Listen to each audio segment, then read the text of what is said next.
This program is being presented in order to open up a number of questions that need to be answered if Americans are serious about ending terrorism. The war on terror has placed our fighting men and women in harm's way. And if terrorism comes to America on the scale it has other countries, it will also place our police and firefighters in harm's way as well. In addition, our military and law enforcement, in the name of fighting terror, are being asked to engage in activities which violate their oath of office to the Constitution, specifically our Bill of Rights. They should not be forced into this position, knowingly or unknowingly. There is more to the war on terror than meets the eye. The first question we have to ask is, what is terrorism? Terrorism is not simply acts of violence, nor is it an individual acting alone. Terrorism has a purpose, a political purpose. Therefore, the terrorist has an end in mind, at least his superiors do. The terrorist may not even be aware of what is really behind his attack and perform his mad act thinking one thing while his handlers are aware of the real intent.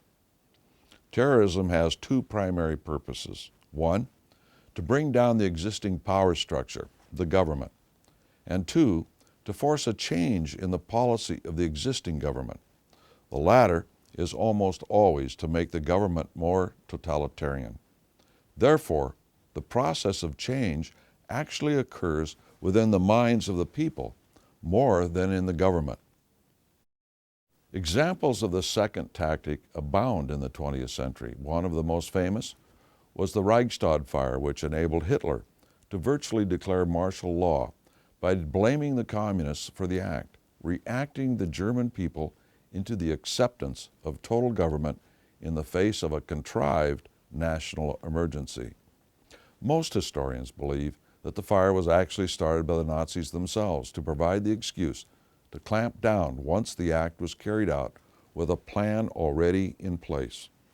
Likewise, the Bolshevik communists in Russia used the reaction to acts of terror engineered by the forerunner of the KGB, the Chetka, to provide the excuse to clamp down on their own people. They used this reaction to eliminate any leadership opposed to communism and executed them as terrorists. Once they had total control, any pretext of terrorism was dropped and the Gulag system of concentration camps replaced it. Understanding the reasons behind organized acts of terror, one has to ask what the motivation was for the attack on the Twin Towers in New York City on 9/11.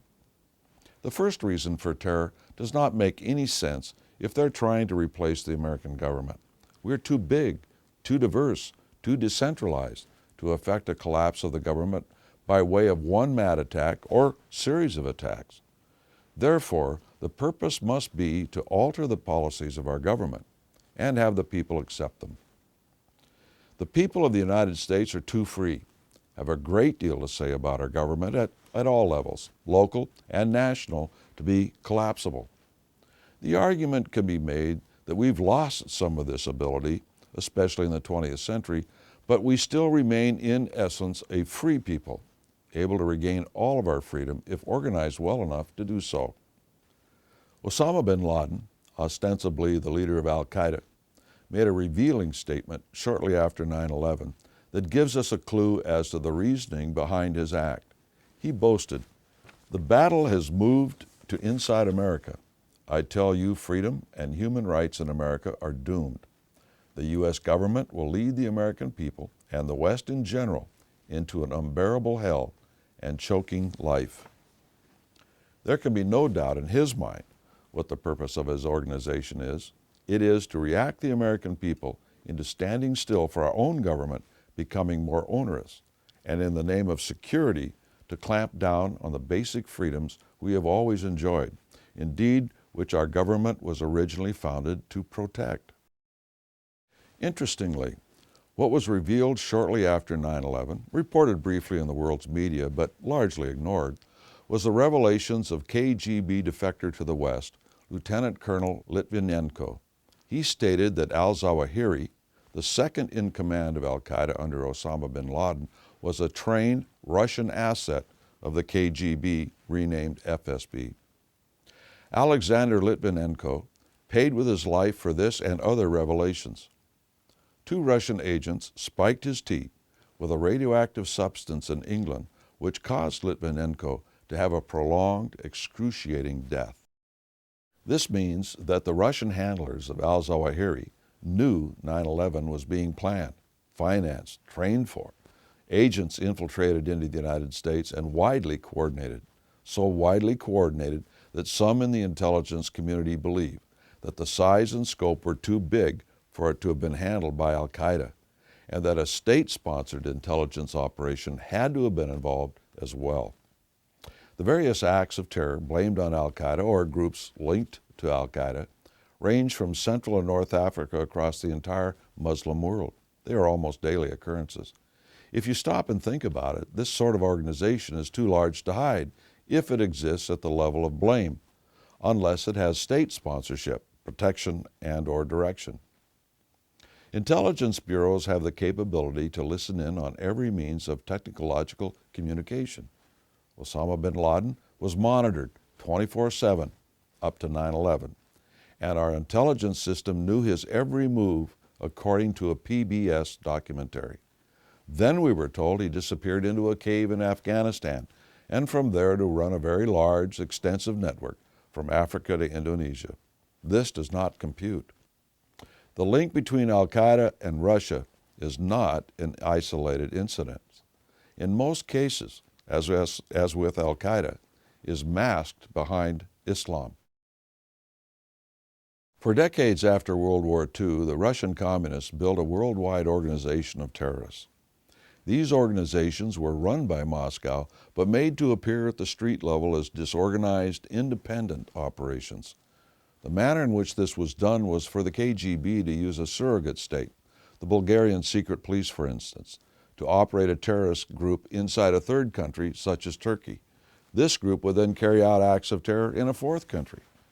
This created layers of deniability, and Moscow could play the game of cooperation internationally while actually running the terrorist show. This is exactly what happened in the attempted assassination of Pope John Paul II in 1981. The assassin was from a Muslim country, Turkey, but the orders led back to Moscow through Bulgaria. While Gorbachev later portrayed a moderate image to the world, he was one of the leaders of Russia, as part of the KGB, who signed off on the assassination plot.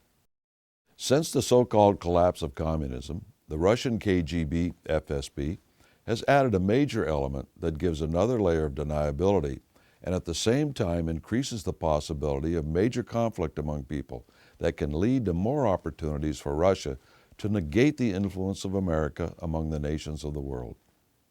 This has been to make terrorism appear to be entirely Muslim in origin. The Muslim Brotherhood is known as a linchpin of the radical Islam movement. In an article in the Brotherhood on the New York Times of October 13, 2001, is this quote: "As Father Yakin, one of Qutb's disciples, wrote in the 1960s, the groundwork for the French Revolution was laid by Rousseau, Voltaire, and Montesquieu. The Communist Revolution realized plans set by Marx, Engels, and Lenin. The same holds for us as well."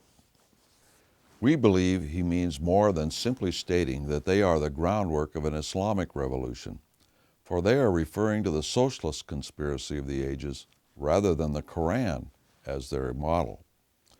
What makes this so significant is that this Egyptian-based organization supplies the philosophical underpinning of the radical Muslim movement. The tactic of a wolf in sheep's clothing comes to mind. However, not only can one sneak up on the sheep, by providing religious animosity, you can get the sheep fighting one another, splitting them up with quarrels, and they become ripe for the slaughter.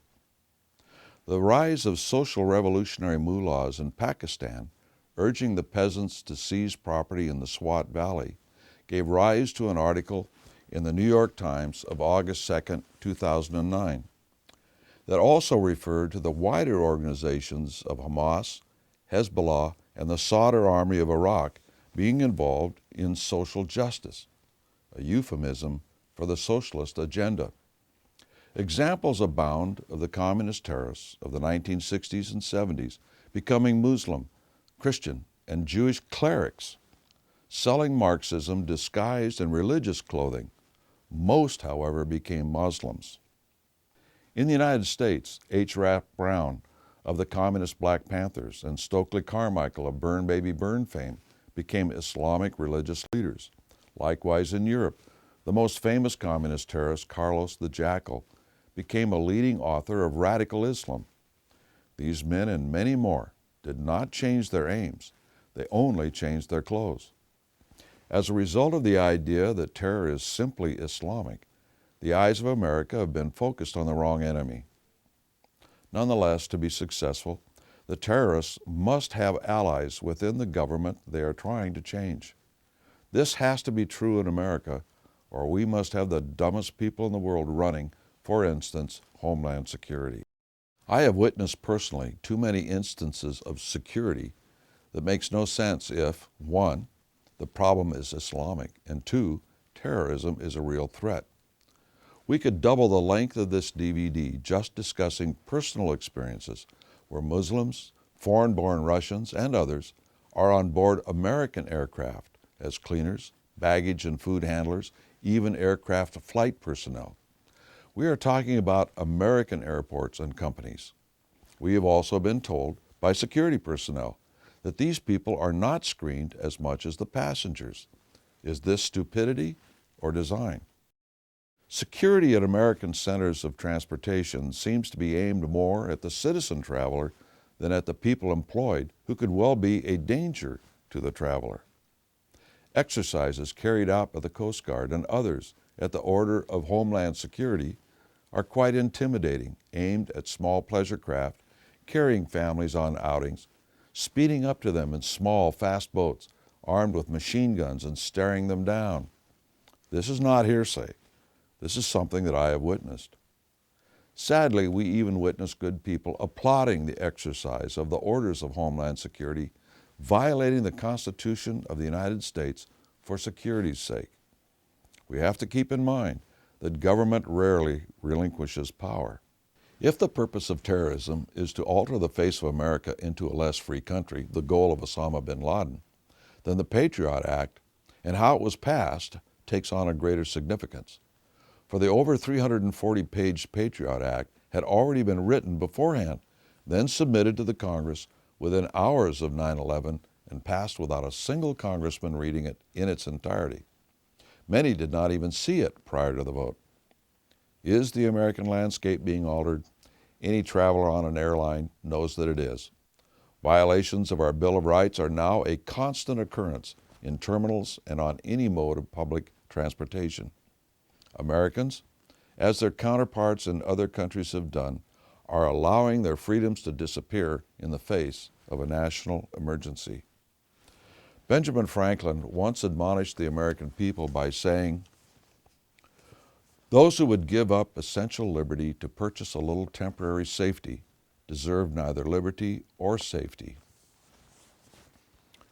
The face of America is changing. A decade ago, prior to 9/11, the American people would never have tolerated what is going on today in the name of the war on terror. In addition to changing the face of America, again, the goal that Osama bin Laden had in mind, on the international level, there is a push to merge our country into something called the New World Order. Their words, not mine. While the war on terror is not the only excuse being used to establish the New World Order, it is an important part of the initiatives.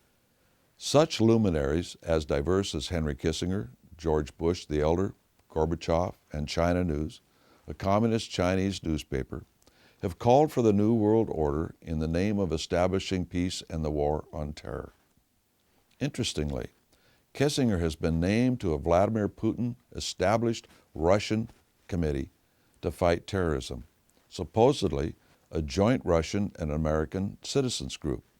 Kissinger is the co-chair as head of the American section. Yevgeny Primakov, former head of the KGB, who at one time personally ran the communist Islamic terrorists, is the Russian co-chair. It is the official policy of the United States to establish a new world order in the name of providing security. The National Security Strategy of the United States, signed by President George H.W. Bush, so states. Since then, we have also seen the Sun establish the Security and Prosperity Partnership to merge our country with Canada and Mexico in the name of providing security. There is more to the war on terror than meets the eye. We are told that Russia is our ally in the war on terror. They were also our ally in World War II. When the war was over, Russia had communized Central Europe and most of Asia as a result, some ally. We have shown herein only a small portion of the tip of the iceberg of evidence that exists demonstrating that Islamic terror is in reality the old communist terror dressed up to look Muslim. The hatred being bred by the idea that the terror emanates from Islam rather than Russia could well be used to incite our people into an even larger conflict overseas than we have now, and providing the basis for entangling alliances designed to create a new world order. Are there problems concerning the religion of Islam and the American system of government? The answer is obvious if one discusses the separation of church and state. In a radical Islamic state, the church head is the state, as in Iran. While such Ayatollahs or imams may appear to be strictly Muslim, there is scant difference between their rule over free speech, freedom of religion, etc., than a Russian communist commissar. In the end, it's power, regardless of the label, and the state militia in such regimes is usually called the Revolutionary Guard. Let us leave you with one thought. If the terrorism we see is Islamic, why therefore are the vast bulk of terrorist acts against Muslims? The bomber may be Muslim, being used by his handlers, but the higher you go in the terrorist organization, the less it is Islamic and the more it is again seeking power. The Muslim population themselves will be just as much the victims of radical Islam as anyone else, more so in fact. The Muslim world was not ruled by imams for centuries, so what is behind the move for radical religious leaders to rule Islam? Systematic terror on the Muslim people is designed to replace what they have with a completely totalitarian and centralized system that will look a lot like the old Soviet Union. So-called Islamic terror has more behind it than the simplistic idea of Islamic terror only. It is a scheme to impose totalitarianism over the Muslim world and to eliminate any pretext of following our Bill of Rights in this country. We again have only told you a very small part of the story. We have written a large number of articles documenting further the basic theme of this DVD. Please go to www.exposingterrorism.com for more information. Once you've informed yourself, please inform your congressman and ask him to adhere to the Constitution, no matter what the temptation may be to provide a little temporary security. They have, after all, taken an oath to uphold the Constitution. We need to make Congress understand who the real enemy is. Your help in this quest is greatly needed.